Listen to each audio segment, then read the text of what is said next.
Українці, українки, сьогодні Європейський Союз оголосив перші деталі нового 7-го санкційного пакету, який готується проти Російської Федерації, і завдання українських дипломатів зробити все для посилення цього пакету. Після Вінниці та інших терористичних ударів російської армії окупанти повинні відчути, що значить справедлива відповідь на терор, в тому числі відчути завдяки санкціям. Звичайно, свою частину відповіді обов'язково забезпечать Збройні Сили України. Спокійних ночей в окупантів не буде. Вже почалося встановлення усіх винних, причетних до удару по Вінниці. І на національному рівні, і на міжнародному рівні ми зробимо все, щоб абсолютно усі російські вбивці відповідали за скоєне. Міністр внутрішніх справ України доповів сьогодні мені повну інформацію про рятувальну операцію, яка проводилась в місті. Загалом за медичною допомогою звернулось майже 200 людей. 4 людини наразі в критичному стані. На жаль, у списку зниклих безвісті досі 4 громадян. На місці робиться все, щоб з'ясувати їхню долю. Список загиблих станом на цей час не змінився: 23 людини.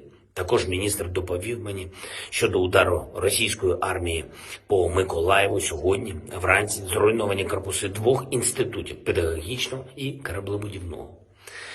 Немає таких слів в нормальній людській мові, які можуть охарактеризувати, до якого стану деградувала російська держава.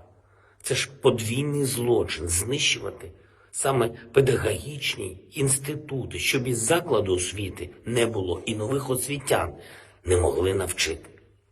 Але хай терористи не сподіваються, що їм це щось дасть. Ми обов'язково відновимо все, що вони зруйнували, кожен з більш ніж 2000 освітніх закладів. Всі дитячі садочки, всі школи, всі інститути, університети. А головне, ми збережемо нашу людяність і нашу цивілізованість. А от російське суспільство з такою кількістю вбивць і катів залишиться скаліченим на покоління, причому з власної ж вини. Сполучені Штати Америки готують оборонний бюджет на новий фінансовий рік з додатковою допомогою для України. Зокрема, йдеться і про розширення можливостей нашої військової авіації.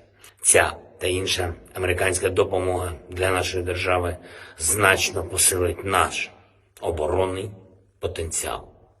Це важливо. Хочу ще раз висловити вдячність американському народу, президенту Байдену, Конгресу США за всю ту підтримку, яку ми отримуємо.